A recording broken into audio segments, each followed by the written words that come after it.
I sat there, the air thick with tension, trying not to let my fingers twitch as they gripped the armrests of the couch. Ben's family surrounded us like a pack of wolves, their eyes all trained on me. Harold, his dad, the one leading this whole mess. Mary, his mom, sitting next to him, her face a perfect mix of sweetness and authority. Chris and Jack, his brothers, who didn't even seem to know what was going on, but still looked at me like I was the problem. Ben sat beside me, quiet, his leg bouncing under his own tension. It started with Harold's voice, deep, too calm. "Sarah, we think it's time you contribute half of your salary every month to the family. It's only fair, considering how much we've supported Ben." I blinked, convinced I misheard him. "Wait, what?" I let out a laugh, trying to play it off. A joke, right? But as I turned to Ben, I saw him nod. "It's fair, Sarah," he said, his voice soft like he was making a reasonable request. A cold wave of shock hit me. I turned back to Harold. "Wait a minute. You're serious?" I asked, my voice shaking with disbelief. They all sat there, faces blank, waiting for me to process. And then Mary spoke up.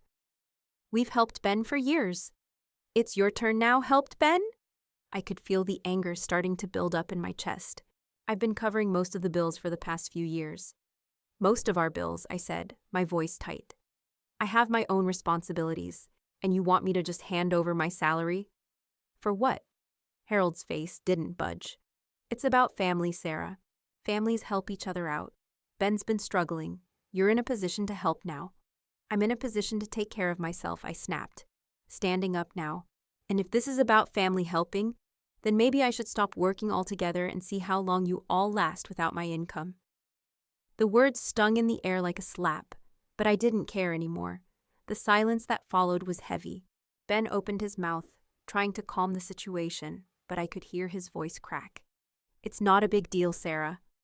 It's just money. Just money." My stomach twisted. I was done with this. I hadn't realized until now just how long I'd been playing the role of Ben's bank, his safety net. He'd always had big dreams, at least that's what I told myself. I had believed in him, stood by him through each of those failed business ideas. This time was going to be the one that worked. He promised me, again and again, but it never did. And somehow, I kept covering for him. I remembered the first time I paid his rent when his business venture fell apart. Then came the car payments when the old truck broke down, and the credit card bills when he didn't have enough to pay his share. All the while, he told me, next month, things would turn around. But they never did. Ben's family never seemed to notice or care. Now, sitting in front of all of them, with Mary telling me I wasn't supporting my husband enough, it hit me, the frustration, the anger, the feeling of betrayal. How had I let it go on this long? I stood up, my chair scraping the floor. "If you think I'm here to bankroll Ben's dreams, you're wrong. I've been paying the bills, my bills, while Ben's been chasing pipe dreams. And if it's really about sharing everything, maybe I'll just stop working and see how long you all last without my paycheck." The room froze. Ben looked like I'd slapped him, his face flushed with embarrassment. But Mary was quick to respond, her voice sharp. "That's not fair, Sarah. Families help each other." "I've been helping. I'm done now," I said, my words cutting through the tension like a knife. Ben's voice trembled. "It's not a big deal, Sarah. Just come back inside, please." But I couldn't. I wouldn't. This was it. The breaking point. I didn't wait for him to follow me. I stormed out, the cold air hitting me like a slap in the face as I walked to my car. My hands shook as I gripped the wheel, the anger rising inside me, hot and raw. I couldn't believe this was my life now. That man and his family, they'd never seen me as an equal. I was just a way to fill the holes they kept digging themselves into. And Ben? He was no better. I'd given up my independence for him, my freedom, and for what? A life I didn't even recognize anymore. I needed to be away from him. Away from all of them. I drove to Kate's house, not even caring how late it was. She let me in without a word, and I sank into the couch, breathing deeply, trying to clear my head. The tears that had been hovering just behind my eyes finally fell, but they weren't for the family or Ben. They were for the years I'd lost, for the person I had let myself become. I'd given so much, and they'd never even seen it. But now, I was done. I had to be. I couldn't keep living like this. The next day at work, I tried to focus, but my mind kept wandering back to the family meeting. Ben's text kept popping up on my phone, asking me to come back, begging me to just let it go, but I couldn't. I needed to think, to make a plan. I spent the day sifting through my bank statements, looking at all the bills I'd paid. It was a mess, but it was proof. I needed proof. I started texting Ben, telling him that I couldn't just ignore what happened, that I needed him to step up. I opened a new bank account that day, one Ben couldn't access. I started taking steps to protect myself. And then I sent him a message, clear, to the point. The calm I felt after sending it shocked me. For the first time in years, I wasn't waiting for someone else to fix things. I was fixing them myself. I felt the heat rise in my chest, the sharp sting of realization that I'd been the one holding everything together. All those years I spent believing in Ben's potential, waiting for the success that was always just around the corner. What a joke. His ideas, his dreams, they were always grand but never materialized. And here I was, paying for the failures of his latest big idea, just like I had for the ones before that. I looked around the room, the weight of Harold's and Mary's stares heavy on my shoulders. They were all looking at me like I owed them something, like it was my turn to pick up the slack they'd let Ben create. I was the one who worked the overtime, the one who paid the bills, and yet somehow I was the problem. I remembered the first time I paid his rent, when his business didn't make it past the first month. Then came the bills for the car repairs, the credit card balances, and every other emergency that popped up. And every time, Ben promised me it would be the last time. He was going to turn things around. He said it like he believed it, but he never did. And I just kept writing checks, hoping one day he would. Now, his family was demanding I do the same thing. Like it was my responsibility to make up for his lack of follow-through. I couldn't believe it. Mary's voice cut through my thoughts. You're just not supporting Ben the way a wife should. Families share everything. You're his partner, Sarah. That means helping him out when he needs it. I stared at her, the words stinging, but something inside me snapped. You want me to help him? My voice was low, but sharp. I've been covering his gaps for years, paying for his mistakes, bailing him out when things fall apart. And now you want me to give you half of my salary. For what? So you can all sit back and let him keep dreaming? Mary blinked, like she couldn't comprehend what I was saying.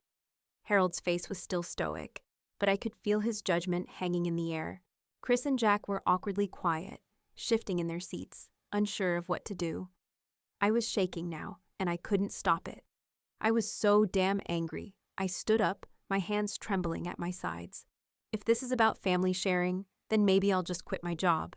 I'll stay home, and then you can all see how long you can live without my paycheck. Let's see how fair that is. Ben's face flushed, a mix of confusion and panic crossing his features. Sarah, it's not a big deal, he said, trying to sound calm but failing. It's just money. Don't blow this out of proportion. The words hit me like a slap. Just money. How many times had he said that before? Like the bills I paid didn't matter. Like the hours I worked to keep us afloat didn't count. His family, his mother especially, had spent years treating me like a wallet on legs, and now, suddenly, I was supposed to play along with this bullshit. I looked at him, the disappointment clawing at my throat. You don't get it, Ben.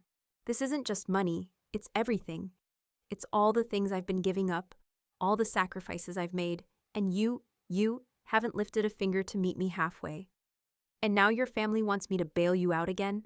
I'm not doing it. Ben opened his mouth, but nothing came out. His face was a mixture of disbelief and guilt. I didn't care. The anger was taking over now, the realization that I had been walking around like a fool for far too long, letting them treat me like I was a backup plan. I turned to Harold, still stone-faced, and judging me from across the room. If you want to see how this family operates, you can start by seeing what happens when I stop paying the bills. I'm done being the one who keeps everything going, Mary gasped, her eyes wide, like I'd just committed some unspeakable offense. Sarah, this is your husband we're talking about, she said, her voice rising. You're supposed to stand by him. I have stood by him, I shot back, every word coming out with a sharpness that surprised me. And you know what? Maybe it's time for Ben to learn how to stand on his own 2 feet. The room was silent for a second. the tension thick enough to choke on. Ben looked like I had punched him in the gut. "Sarah," he said again, but this time his voice was small, uncertain. "Don't do this. It's not what you think. Please," but I couldn't listen to him anymore. The words I'd held back for so long were finally out. And I didn't want to go back to the way things were. Not now, not ever. I wasn't going to be the one who paid for his failures anymore. I wasn't going to let his family guilt-trip me into accepting a role that wasn't mine to play. "I'm not doing this," I said, my voice steadier now, more sure. "You all need to figure it out. Because I'm done." Ben's face crumbled, and I saw a flicker of something, fear, regret. But it didn't matter, it was too late. The truth had come out, and I couldn't unsee it now. I didn't look back when I stormed out of the house. My legs were moving before my brain could catch up, the cold air hitting my face as I shoved open the door. I could feel the heat of the argument still burning in my chest.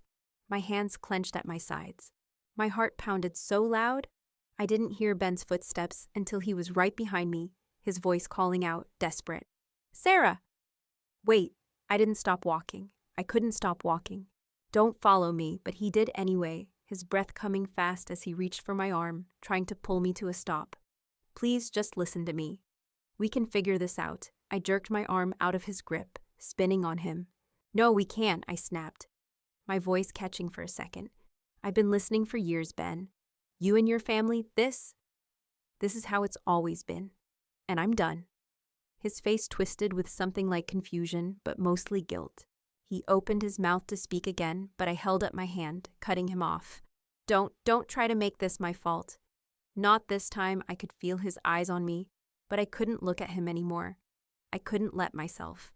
I turned and got in my car, slamming the door so hard it rattled. The engine started, but I didn't drive away right away. Instead, I just sat there, gripping the wheel until my knuckles turned white, the anger and disappointment roiling in me like a storm that wouldn't quit. I didn't know where I was going, but I knew I needed to be somewhere that wasn't there. Somewhere far from the house, from Ben, from the pressure of all those years that had just come crashing down. I drove to Kate's place. She was always the one who didn't ask questions, the one who'd let me just be, no strings attached. When I knocked on her door, she didn't say a word, just opened it and let me in. I didn't even say anything as I collapsed onto her couch. I didn't have to. She knew. I curled up there for the rest of the night, my mind spinning. I was still pissed, but it wasn't just about what had happened. It was about what hadn't happened. All the promises Ben had made, the things he said he'd do, but never did. The way his family treated me like some kind of bank account that would always be there to cover his mistakes.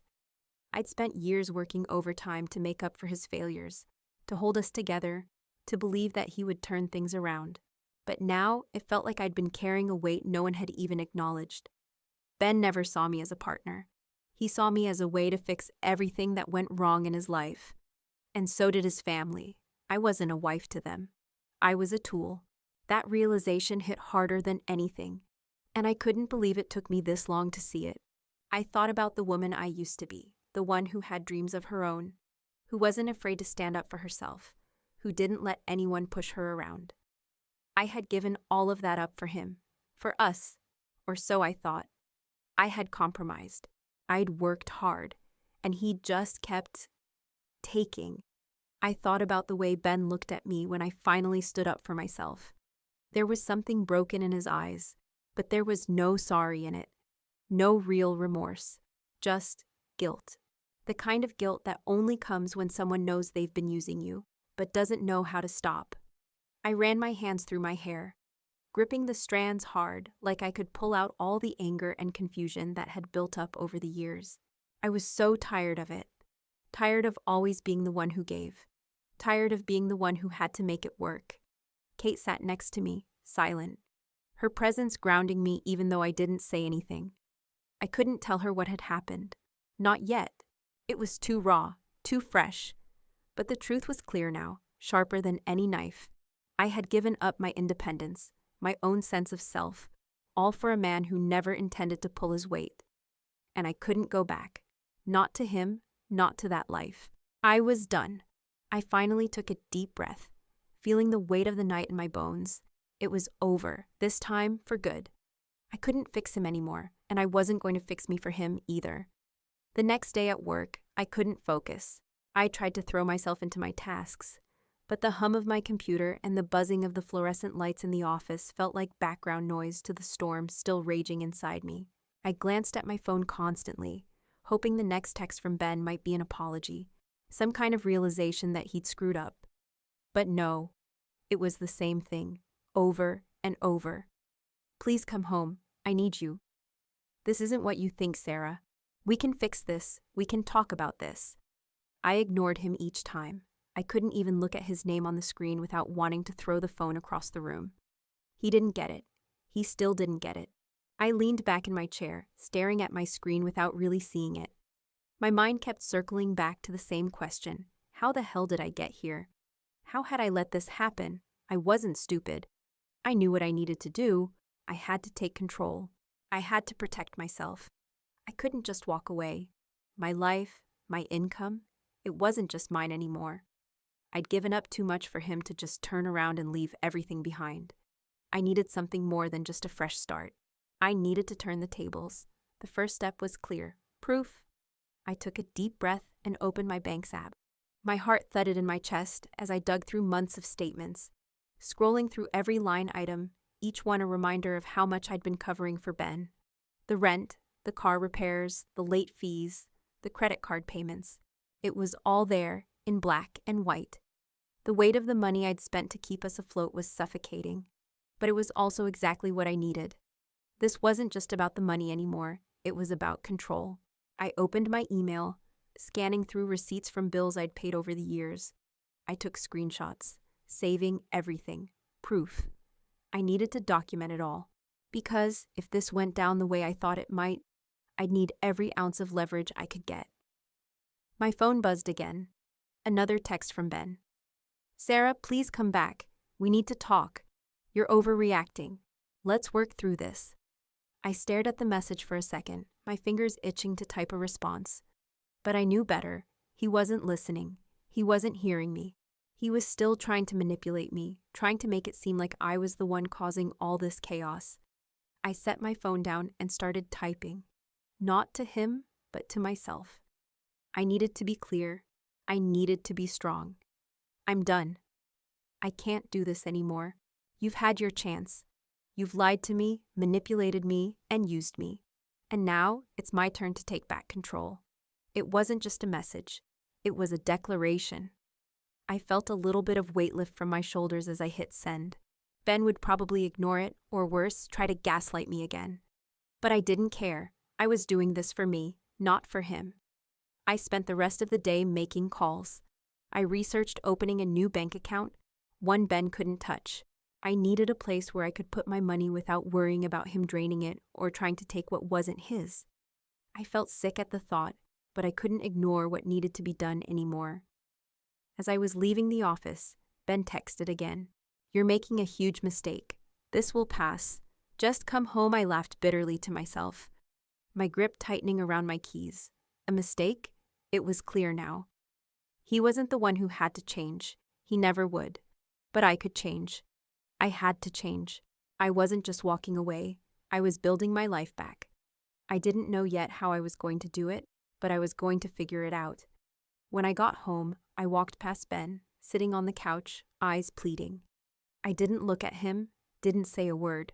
I just went straight to the bedroom, pulled out my purse, and opened the door to the small safe I kept hidden in the back of my closet. Inside was everything I needed.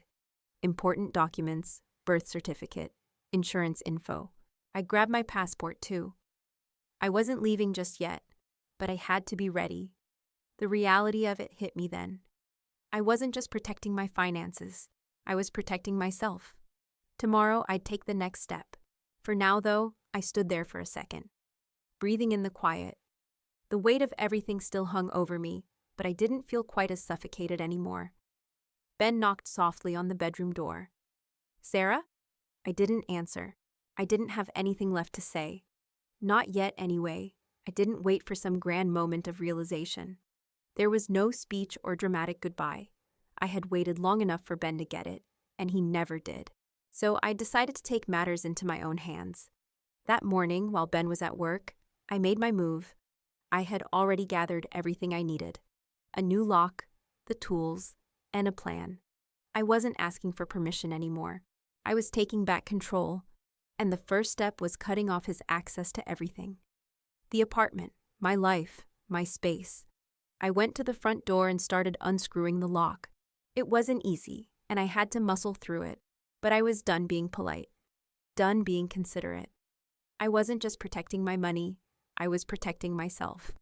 I didn't know how Ben would react when he found out, but I didn't care. When the new lock was in place, I stepped back and took a deep breath.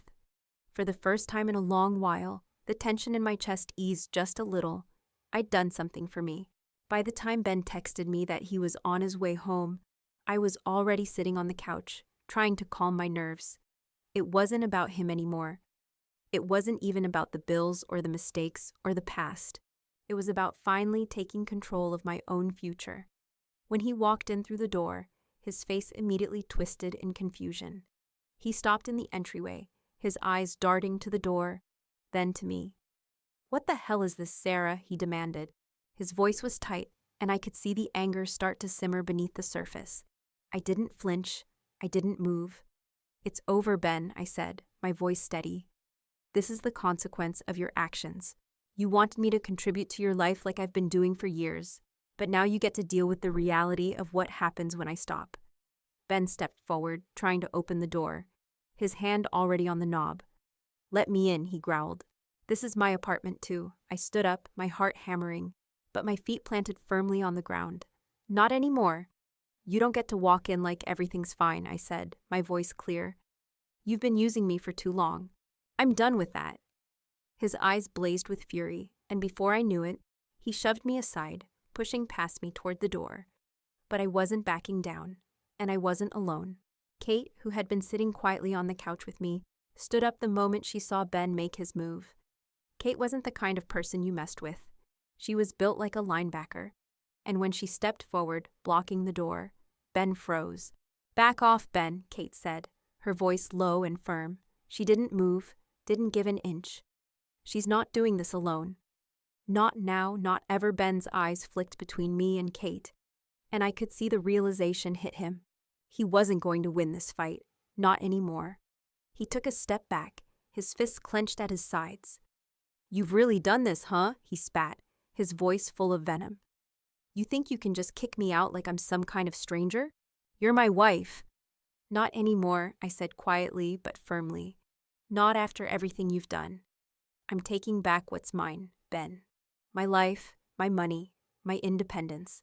I'm not going to let you use me anymore." His face twisted in disbelief, his mouth opening and closing like he couldn't process what was happening.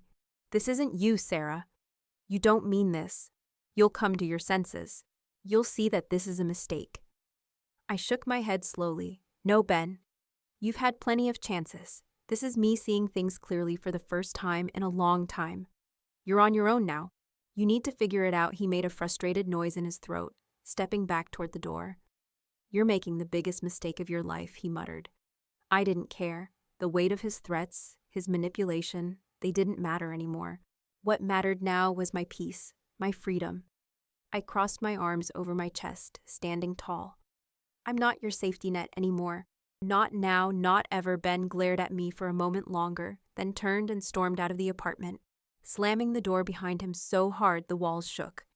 I stood there, staring at the door, breathing in the stillness. It wasn't over yet, I knew that. But I had just taken the first step, and it felt like a small victory. Kate clapped me on the back, her hand heavy and warm. "You did the right thing, Sarah. Don't doubt it for a second." I nodded, but inside I felt like a weight I hadn't realized was crushing me was finally starting to lift. I had drawn a line, and no matter what came next, I wasn't crossing it. Ben could figure things out on his own. He didn't get to use me anymore. Not ever again. The email from Mary hit my inbox late that afternoon, and I almost didn't open it. I knew it was coming. She'd always been the one to handle the business side of things in the family, always making sure her son didn't have to worry about the messes he created. But seeing her name in my inbox made my stomach tighten anyway. I clicked it open, Sarah, you are legally obligated to contribute to the family as part of your marriage. As you know, Ben has been financially supported by his family for many years, and now it is your turn. If you refuse to fulfill your responsibility, we will have no choice but to pursue legal action. I laughed. I couldn't help it. The absurdity of it. Legally obligated? What did they think I was, some kind of indentured servant? I read through the rest of the email, each line more ridiculous than the last. They threatened to drag me to court, to sue me for financial support, as if I owed them something just for marrying Ben. I forwarded the email to my lawyer. He'd been on speed dial since the moment I decided to take back control of my life. I knew Mary and Ben weren't done, but this was pushing it. A few minutes later, my lawyer replied, laughing in disbelief. This is nonsense. They're just trying to intimidate you. There's no legal basis for what they're saying. Ignore it. I let out a sigh of relief, but a part of me felt that familiar sting of anger. They weren't going to go down without a fight. I could feel it in my bones, and they were too used to getting their way. I knew it wasn't over. They'd try something else. Ben would too. I had to keep my guard up. I spent the next few days taking every step I could think of to protect myself. I closed joint accounts, opened new ones in my name only, and set up alerts for any transactions that came through. I wasn't taking any chances. If they wanted to keep pushing, I was ready to push back harder. But then, a few days later, I got the call. The one that made everything click into place. It was my bank. The woman on the other end sounded calm, but I could hear the concern in her voice. Miss Green, we've noticed an attempted withdrawal from your account using a joint account that's not authorized under your name. We wanted to confirm if you approved this transaction. My stomach dropped to my knees. Joint account? I didn't have a joint account with anyone, at least not one I had agreed to. I felt the blood drain from my face. Ben had linked my paycheck to an account without my permission, without my knowledge. He thought he could just take my money when he needed it, like it was his right. No, I said, my voice tight. I did not approve any joint account. Freeze the account immediately. Do whatever you need to do. I could hear the woman typing on her end, confirming the actions, but my mind was already spinning. How had he done this? How far had he gone behind my back? How much had he taken without me knowing? I hung up the phone and immediately called my lawyer. I need to file a fraud claim, I said, my voice shaking but steady. Ben has linked my paycheck to an account I never agreed to. I need to protect myself. Understood, he replied, his voice calm but professional. I'll get the paperwork started. This is serious, Sarah. We'll need to take action quickly. I knew it was serious. This was no longer just about me and Ben having problems. This was theft. I'd trusted him. I'd let him into my life, my finances, and he had crossed a line that couldn't be undone. I spent the rest of the evening making sure every account I had was locked down. I called my credit card companies, my bank, and even changed the password on my email. If Ben was going to try something like this, I had to be 2 steps ahead. Ben and his family could keep playing their games, but I was done being their pawn. I took a deep breath and stared at my phone. Another text from Ben, of course. He still didn't get it. I don't know why you're doing this. We can fix everything. Just come back. I didn't even bother reading it all. I wasn't going back. Not for him, not for anyone. This was the moment I realized something. I was the one in control now, and I wasn't going to let him take anything else from me. I waited until Ben was at work again. I didn't want him to have the chance to spin things, to try and talk me out of what I knew I had to do. The fraud, the manipulation, it had gone too far. This wasn't just about a broken marriage anymore. It was about my financial security, my independence, and how far Ben was willing to go to take what wasn't his. When he walked in, I was already standing by the door, arms crossed, eyes locked on him. I could feel the weight of everything I was about to say, the finality of it. I had no more room for doubt. He looked at me, trying to gauge the mood, like he could still talk his way out of it. Sarah, we need to talk, he said, his voice low, but his usual confidence was gone. There was an edge to it now, like he was trying to figure out how to manipulate me again. I didn't let him get any further. No, Ben, I said, my voice steady. We need to talk about what you did. About what you've been doing behind my back. He froze, the blood draining from his face as the realization hit him. "What are you talking about?" he asked, his tone already defensive. "What's this about?" I didn't give him a chance to backpedal. "You opened a joint account without my permission. You've been linking my paycheck to it and trying to take money that wasn't yours. That's fraud, Ben. You didn't just steal from me. You thought you could keep using me like I was your personal ATM." His face turned red with fury, and he took a step toward me, but I didn't flinch. "You're blowing this out of proportion, Sarah," he spat. "This is your mistake. You're overreacting. I didn't steal anything. I was just trying to help." "Help?" I echoed, my voice rising. "Help by stealing from me? Help by lying to me?" His eyes narrowed, and he took another step forward, clearly trying to regain control of the situation. "You're making a huge mistake, Sarah. You don't know what you're getting yourself into. This isn't the way to handle things. You're just—" He paused, looking me over with that familiar look of disdain. "You're just throwing everything away." "No," I said, shaking my head. "I'm not throwing anything away. You're the one who threw this away. I'm taking back what's mine. I'm not going to keep covering for you anymore." His anger flared, but I didn't back down. "You're really doing this?" he asked, his voice low, dangerous now. "You'll regret it, Sarah. I'll make sure of that. Do your worst," I said, my voice colder than I expected. "Because I'm done letting you manipulate me. I've already filed a fraud claim. I'm going after you for financial coercion and identity theft, Ben. And I'm not backing down." The room was silent for a moment, and I could see him trying to piece together what I'd said, like he couldn't quite believe it. Finally, he scoffed. "You think I'm just going to sit back and let you destroy everything?" "I'm not destroying anything," I replied, my voice firmer now. "You did that. You're the one who's been stealing from me, lying to me, using me. You think I'm just supposed to sit here and take it?" His eyes flickered with something between anger and desperation, but I didn't care. I'd made my decision. This was no longer about me trying to make things work or figure out how to make him see my worth. I had already spent too long doing that. "I'll make you regret this," he muttered, turning on his heel and storming out of the apartment. But I didn't care anymore. I was shaking, but not with fear, with something else, something I hadn't felt in a long time: power, control. For the first time in a while, I wasn't the one at the mercy of Ben and his family. They couldn't make me feel small anymore. The next morning, I went to see my lawyer. I sat across from him in his office, the weight of my decision still heavy but somehow lighter than it had ever felt before. He looked over the paperwork, and after a moment, he looked up at me. "This is going to get messy," he said, his voice calm but serious.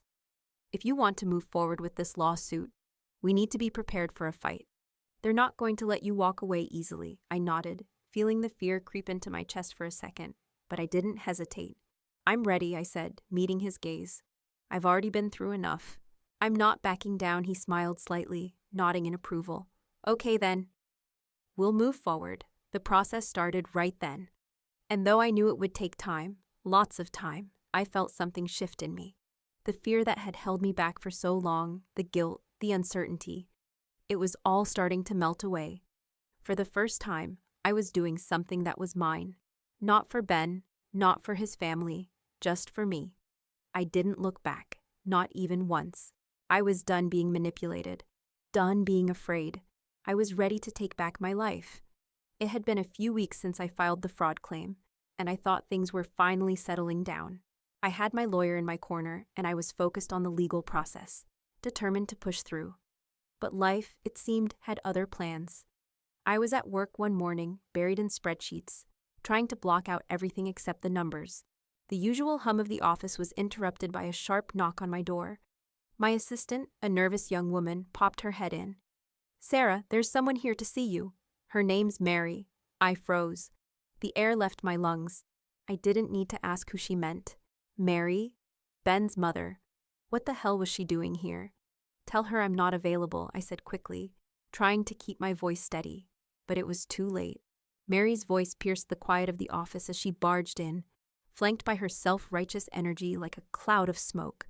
"You?" she spat, glaring at me with the kind of venom I hadn't seen in weeks. "You've ruined my son's life. You're nothing but a selfish, vindictive woman." My stomach twisted with disgust. I stood up from my desk, facing her, my heart pounding. Mary, I think you need to leave. Now leave? She laughed, cold and sharp. No, I'm not going anywhere until you fix this. You've taken everything from Ben. He was nothing before you came along, and now you've destroyed him. You're a liar, a thief. I shook my head, pushing away the anger that was rising in my chest. I'm not the one who's been lying. You should talk to Ben about the mess he's made. You don't know the half of it. I could see her eyes flash with rage, her hands balling into fists. The last thing I wanted was to escalate things further, but I wasn't backing down. I had already made up my mind. Before she could get another word out, my assistant came in again, looking even more uncomfortable. Zara, there's security on the way. They said they'll escort her out if necessary. Mary's face contorted in pure fury, but she didn't have a chance to say anything else. The security guards were already standing in the doorway, their presence a clear signal that her time was up. Ma'am, you need to leave the premises, one of them said, his voice calm but firm. You'll regret this, Mary screamed as she was escorted out, her voice trailing off as she disappeared down the hallway. I stood there, breathing heavily but with a strange sense of relief. It felt good to be done with her. It felt good to stand my ground, to not let her tear me down like she always had before. But as I sat back down at my desk, the familiar anxiety started creeping in again. It wasn't over. Mary was just the first wave. There was still Ben, and he wasn't going to give up so easily. That evening, I received another call, this time from Ben's landlord. My heart sank as I answered the phone. Miss Green, the voice on the other end said. We have a situation here. I just wanted to confirm that you're aware your name is on the lease for the apartment you and Mr. Reed are renting? The blood drained from my face. My name? On the lease? Number? No way. I don't understand, I said, trying to keep my voice even. I'm not on any lease. Well, that's the thing, the landlord continued. Your name's listed as a co-signer, and I'm afraid we're going to need you to pay up for the rent if Mr. Reed doesn't come through on his side. He's been behind on payments for a while now, and your signature was on the agreement.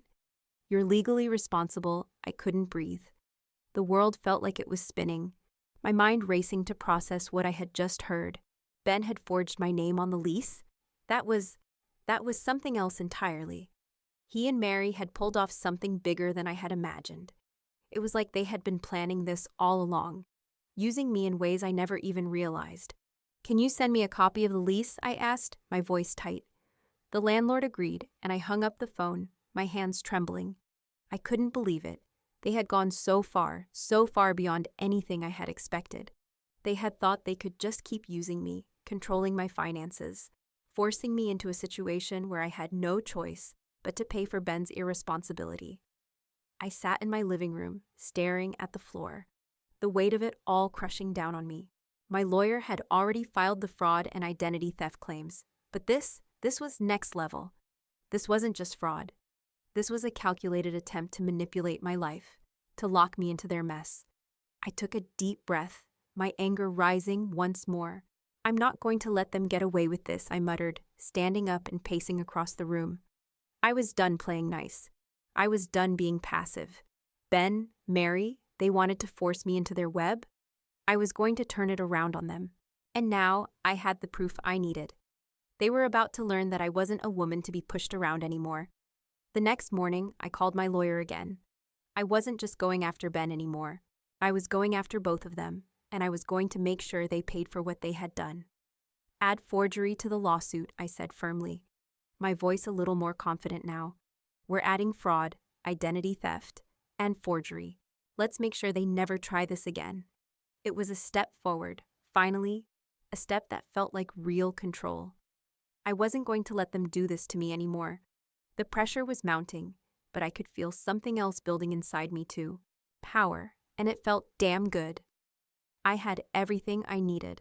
The forged lease, the bank statements, the text messages. All of it, laid out in front of me like the map to their betrayal.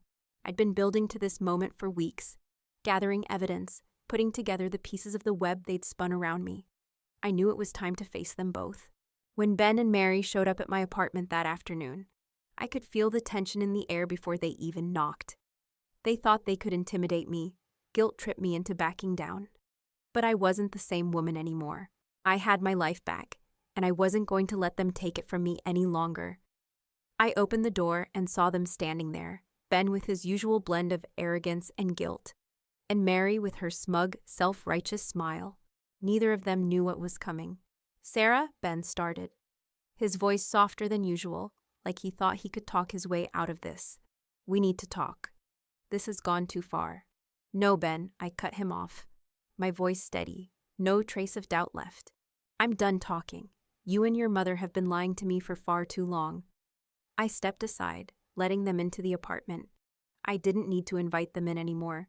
This wasn't about them walking into my life like they used to. This time, I had the power. I pulled the documents from the table, sliding them in front of them without a word. Ben's eyes scanned the papers, then flicked to me. The color drained from his face. "What is this?" he asked, trying to keep his composure, but it was obvious he knew exactly what it was. "The forged lease. The fake accounts. All the ways you've been using me," I said, my voice sharp. "You and your mother thought you could trap me in this mess, but you were wrong." Mary's face twisted into something close to panic. "Sarah, listen, this isn't how it looks. You have to understand." "No," I interrupted. "I understand perfectly. You and Ben have been using me for years. I've been covering for your failures, paying your bills, and now I find out you've been forging my name to make me responsible for your debts. It ends now." Ben shifted uncomfortably. "You don't understand what you're doing," he said, his voice pleading. "I didn't want it to be this way. It was just easier." I laughed, but there was no humor in it. "Easier? You thought it was easier to steal from me? To manipulate me into paying for everything? You and your mother planned this all along, didn't you?"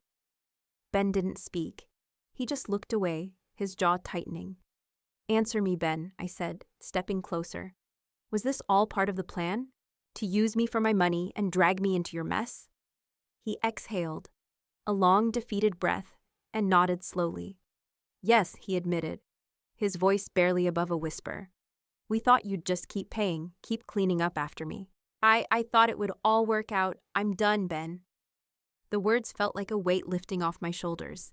"I'm filing for divorce, and you're not getting another cent from me. Not now, not ever again," Mary gasped, her hands flying to her mouth. "Not anymore," I said, standing my ground. "Not after everything you've put me through. I'm taking back what's mine, and you're not going to manipulate me anymore." Ben stood there, frozen, his face a mix of disbelief and anger. "You're throwing everything away. You're making the biggest mistake of your life." "No," I replied, my voice firm. "I'm finally making the right choice for me."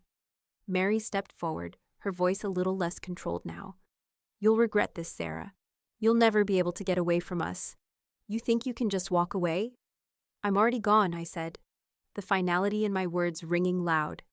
"You can't keep using me anymore, and I'm not going to let you use my life to fix your mistakes. This is over." I could feel the tension crack in the air. Ben didn't move, and Mary just stared at me, her eyes wide with shock. For a moment, all I could hear was the thudding of my heart in my chest. Then, slowly, I turned toward the door. They didn't follow me, didn't try to stop me, and I walked away. I didn't look back. I didn't need to. I'd won. My life was mine again, and I was finally free.